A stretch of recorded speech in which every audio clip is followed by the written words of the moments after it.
All right, so chapter 8c, we remembered, we talked about the addition rule. Chapter 8b was Venn diagrams and two-way tables, and then chapter 8a was sort of a revision on everything. 8f is the last chapter that we'll be focusing on, which will be on tree diagrams, okay? And this is probably, I would say, actually a little bit easier than what we've done just before with the addition rule. The tree diagrams are very visual tools, okay, which is good. And you'll be able to understand how they work because you've probably all seen tree diagrams before, okay? And it involves what we call a multi-stage event. So as for our learning intention and what I would like you to learn from this topic is to understand when it's appropriate to use a tree diagram, okay? When a tree diagram is usable. Okay, and because with tree diagrams, like I mentioned before, it's multi-stage events. It's more than one event, as in you're flipping a coin more than once, or you're picking a ball out of a hat more than once. Okay, and there's two words that I sort of want to hone in on here: with and without replacement. Okay, you've probably heard these before: with, without replacement. Okay.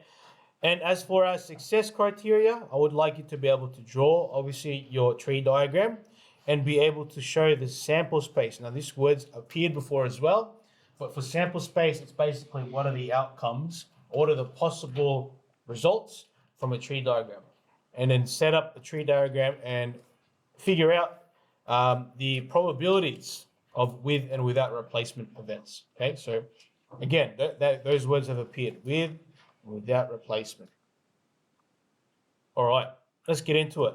So using a tree diagram, they're very helpful, again, when you have a multi-stage event. Multiple events, okay? That means two different events happening one after the other, okay? Not at the same time, but one after the other. For example, you've got a coin, gets tossed twice, happens one after the other. You can technically toss two coins at the same time, but it's basically the same thing anyway, one after the other. Each of the events produces part of the tree. You can see here, the tree has multiple branches, okay? One branch, okay? And that represents that event occurring, so the first flip. But then, depending on what occurred after the first flip, you do it again. And that's how you get the second set of branches. And you can see as you keep going, okay, the branches keep expanding and expanding, okay? So you'll find with most tree diagrams, we're probably only going to give you two events, 2 or 3 events at most. 6 events, 7 events is a bit much, okay? And normally we'll either give you 1 or 2 options, 2 or 3 options. Generally, can anyone imagine what would a dice roll look like? How many branches would you have at the beginning? 6. You'd have 6, okay? I hate those questions because it's just too much. And you can probably imagine why. It's annoying, okay? Okay, but the tree diagram also, what else can we see here? On a tree diagram, you've also got the outcomes for each event. Okay, Jamie. Outcome for each event after each event occurs, okay? You've always got to draw what is the thing that happened. Also, you've got the fraction which explains the probability of that event occurring. And these fractions aren't always going to be the same. They will change, particularly the bottom numbers, depending on whether you've got a with replacement or without replacement sort of scenario. Okay, so more on that a little bit shortly.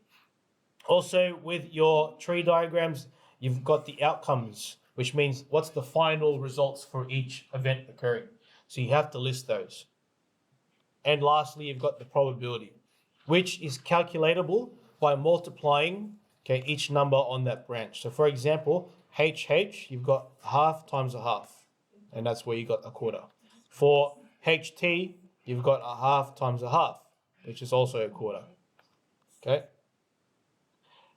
Generally, if you can draw a tree diagram that has all of this, good. Okay, that's what I want. I want to see the tree with the probabilities, okay, the outcomes, and the probabilities in the end. They will definitely help.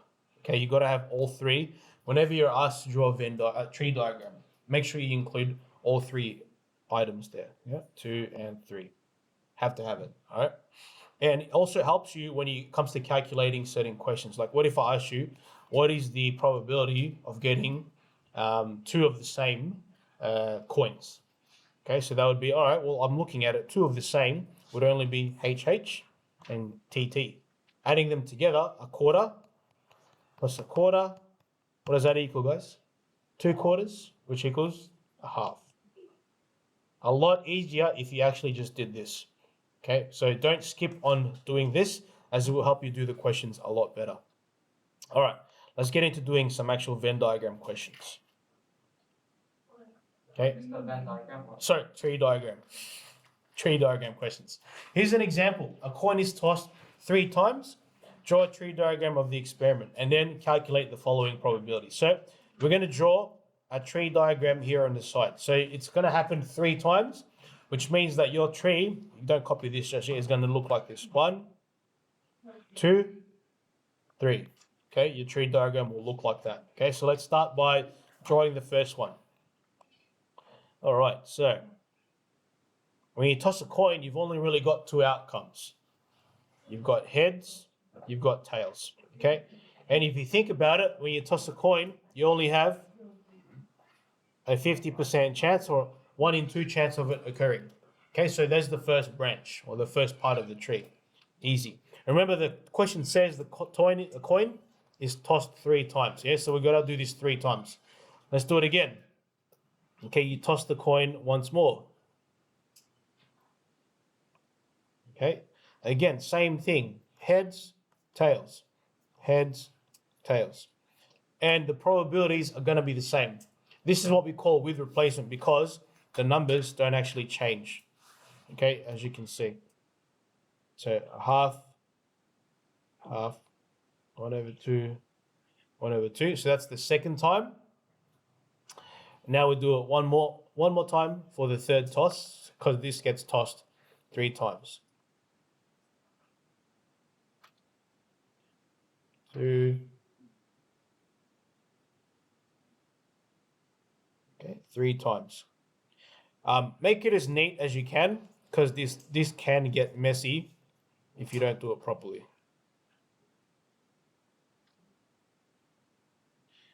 Okay. All right, please copy this down. If you have, okay, I thought that was implied. Copy this down, please, in your notes. Okay, and same thing, each event occurs 1/2.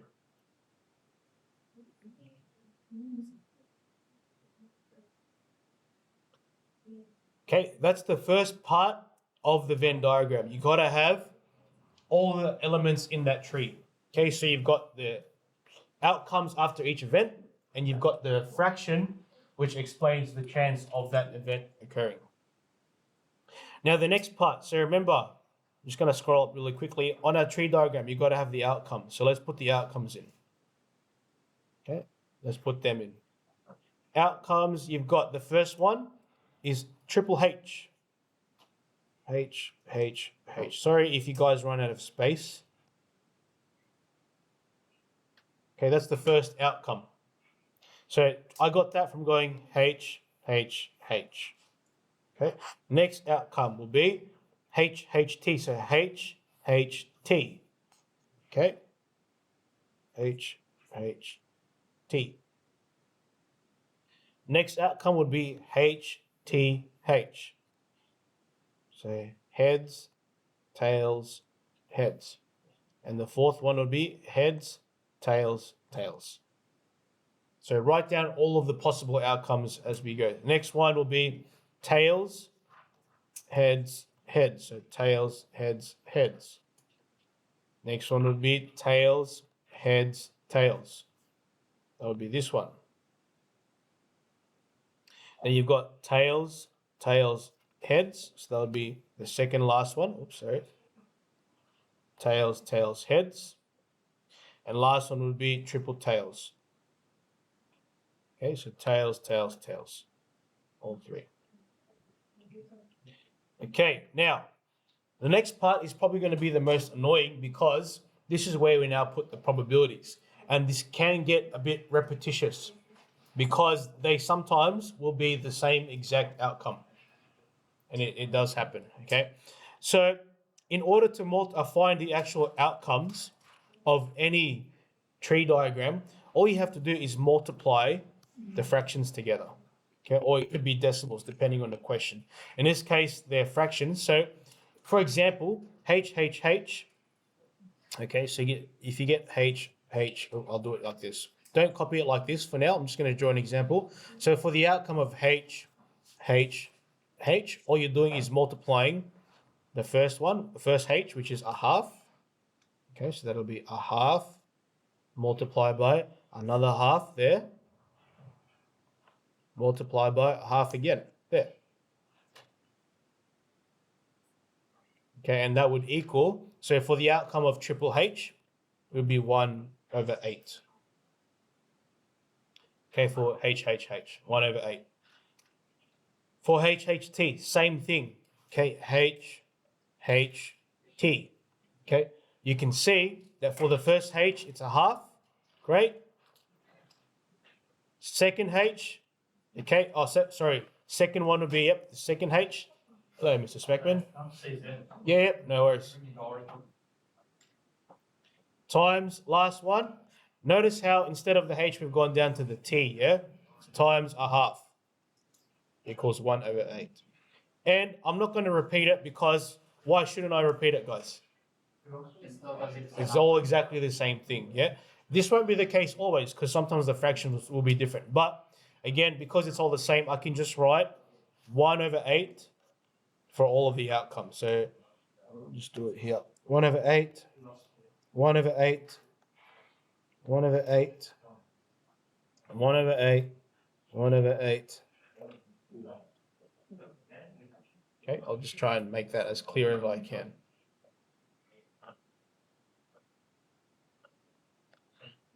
So it's nice and clear. So you guys can see. Okay, 1/8 is the outcome for all of them. And again, it's because these outcomes don't actually change. They're all the same fractions. It'll be different sometimes when you have different fractions, yeah? Now let's answer the questions. Oops. Calculate the probabilities. So of getting 3 heads. Okay, so if you have a look, triple H, so that's H. 3 heads. How many 3 heads have we got here? Anyone see it? Just that one here. So 3 heads is 1/8. Next one, okay, 2 heads. Okay, now this is saying, I'm not sure if this is saying exactly 2 heads or at least 2 heads. Let's treat it as, what does it say actually? Does it say here? Doesn't say. Mister, it should be at least. Yeah, it should say at least 2 heads, not 2 heads. So let's just look at least 2 heads. Actually, no. This question, I think this says it's only the 2 heads. So I think let's look at 2 heads at most.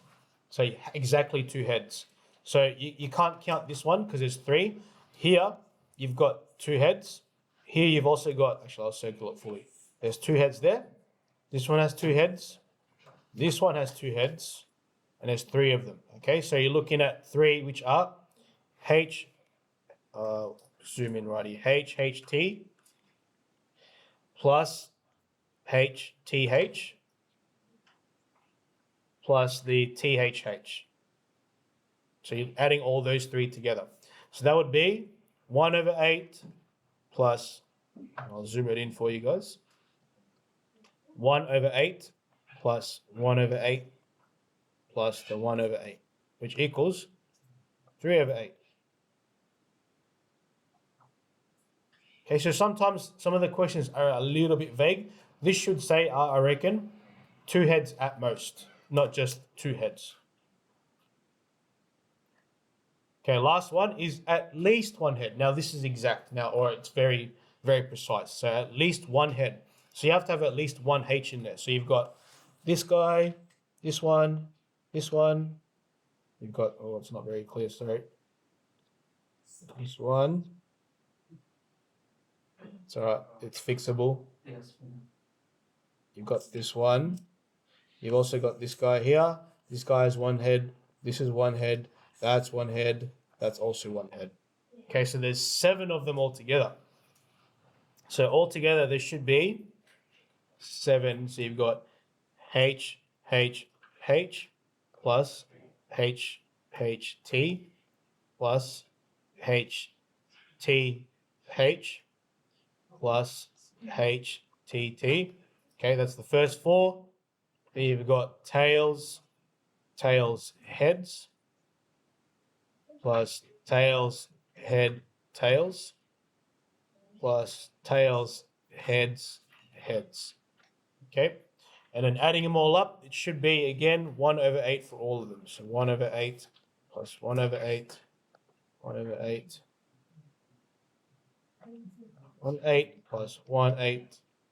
Now, it doesn't have to be this tedious. If you were thinking logically and you already can see what would the answer be. If there's 8/8 and you just took 1 away, it should just be 7/8. Yeah, so I actually wouldn't mind if you did that too.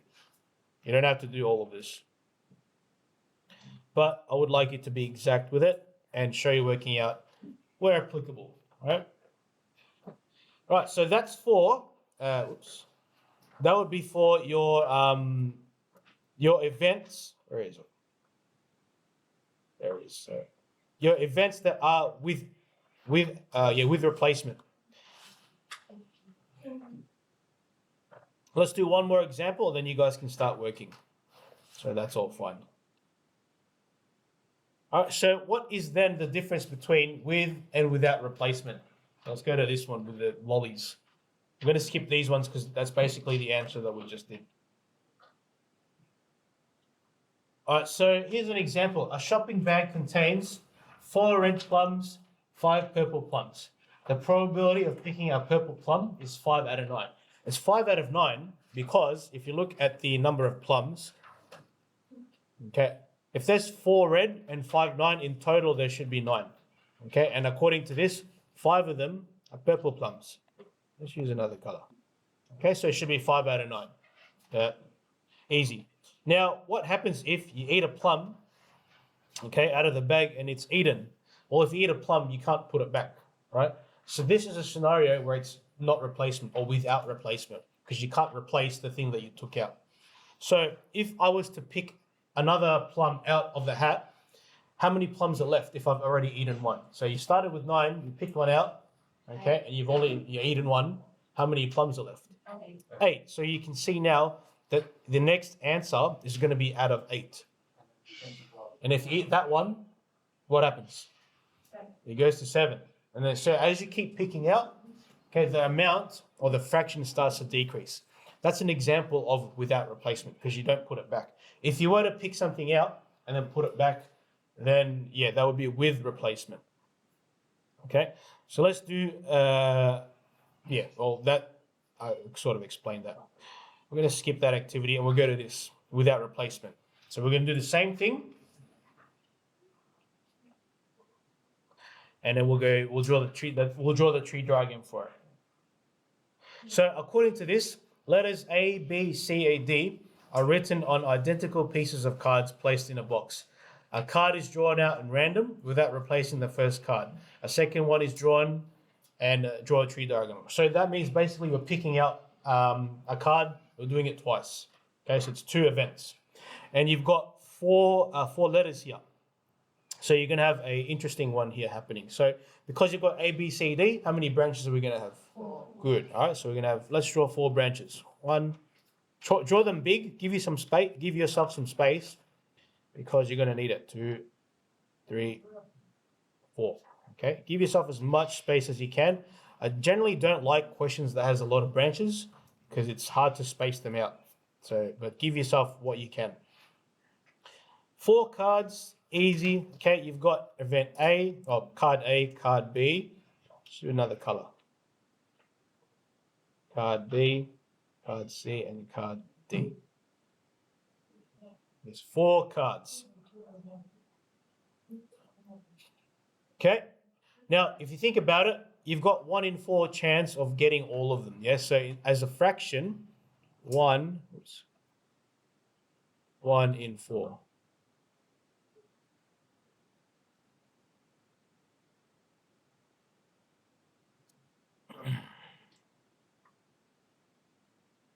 Okay, so there, A, B, C, D, 1 in 4. That's one. So you've picked one out. Cool. We're doing it again because it's a two-stage event. So you might have to draw this one a little bit smaller. So 1, 2, 3, 4. 1, 2, 3. And this is why I don't like these. Imagine doing a dice question and you do it like 3 times. It's really annoying. 1, 2.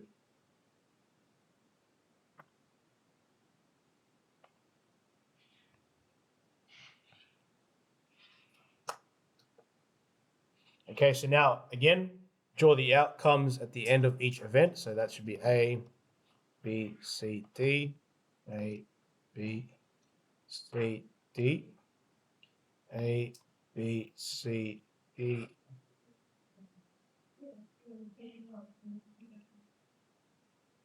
All right, and don't forget to include the fractions as well. Now this is where it gets a bit tricky, because what's happened now is because you've taken a card out, but you don't put it back, it's going to be decreasing by 1. So instead of out of 4, because we had 4 cards before, what's it going to be out of? Out of 3. Good.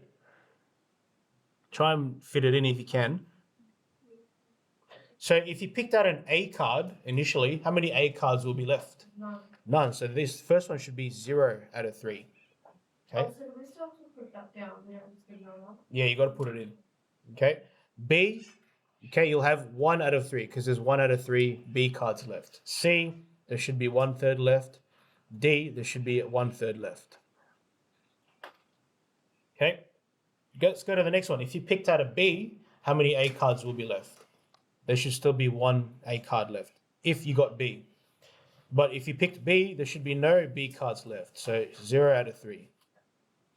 C hasn't changed. D hasn't changed either.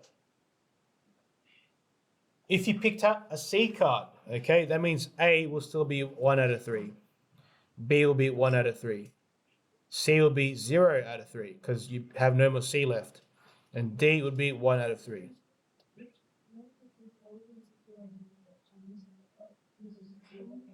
I like what you're saying. D, same thing. If you picked D, there should still be an A card left. There should be a B card left, 1 C card left, and D will be 0 out of 3.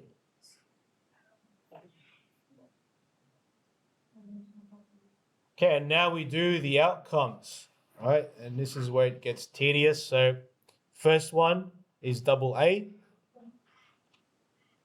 Next one is AB. AB, AC, then AD. Then you've got BA, BB, BC, BD, CA, CC, CB, CCCD, then DA, DB, DC. Well, you can't see that, can you? And the last one was DD.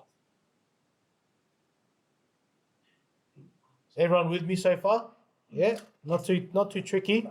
It's just tedious. Lastly, now we do the probabilities. Okay. Now you'll find that there's only maybe 2 probabilities you'll find in this one. Okay. Double A. Okay, let's do that one. If you work out double A or AA, so again you're multiplying this event with this event for AA. So it's going to be A times A, which is 1/4 times 0/3. If you did that, guys, what would be the answer? 0. Good. Why is that the case? Why is getting a double A 0? You can't replace the card, and there's only 1 A card. Okay, so you can't get 2 of the same card if there's only 1. Okay, so that's fine for that, but what about for the rest? So this would be A, B. So A times B would be 1/4 times 1/3, which equals 1/12. So that means every other card will be 1/12. So I'm going to rub this out because you can probably figure out the rest now, that any double card, the outcome would be 0, and any other card would just be 1/12. So these will be 1/12, 1 over 12. 1 over 12. Double cards are going to be 0. BC, 112, 112, 112, 1 over 12. CC is a 0. CDB 112. That'll be 112. And DD should be 0. Okay, so the only reason why we have zeros there is because, again, the nature of this question, okay, you can't have two cards at the same time or happening at the same time because you only got one of each card. Different story if you had more than one of each card, okay? All right, so what are the questions here? What is the probability that the first card is an A? Okay, first card being an A. Now, this is tricky, okay? This can get a bit tricky, but the first card being an A, you've got a few options, okay? You've got this. Actually, let me look at the answer real quick. Oh, okay, so it doesn't include AA. Okay, fair enough. First card being an A, you've only got three options, okay, which are AB, AC, AD, okay? Because technically, why can't you include this one? You've already drawn out A. You can't replace it. Exactly. You can't get another A. So it makes sense that you can't have a double A. Okay, so that would be AB plus AC plus AD. That would be 112 plus 112 plus 112. You guys are really smart. I like it. 3 out of 12, simplified to a quarter. Okay, next one. Second card is B. Okay, you've got a few there. So you've got this one here. What else? CB. And you've got DB. Actually similar. So AB. Let's use another color. AB plus CB plus DB. Again, 112 plus 112 plus 112. 3 over 12, 1 quarter.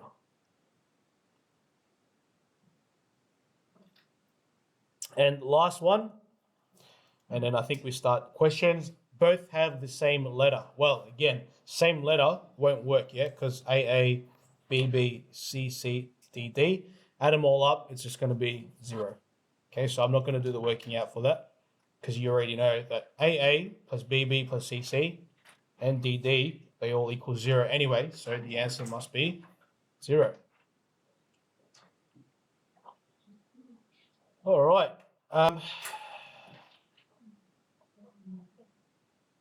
right, we're gonna leave this one with replacement because I think the previous example we did with the dice sort of gave you the idea of what happens with replacement anyway. But exercises for the rest of the lesson, 8F. Okay, just 4 questions. 1, 2, 7, 9. That is it.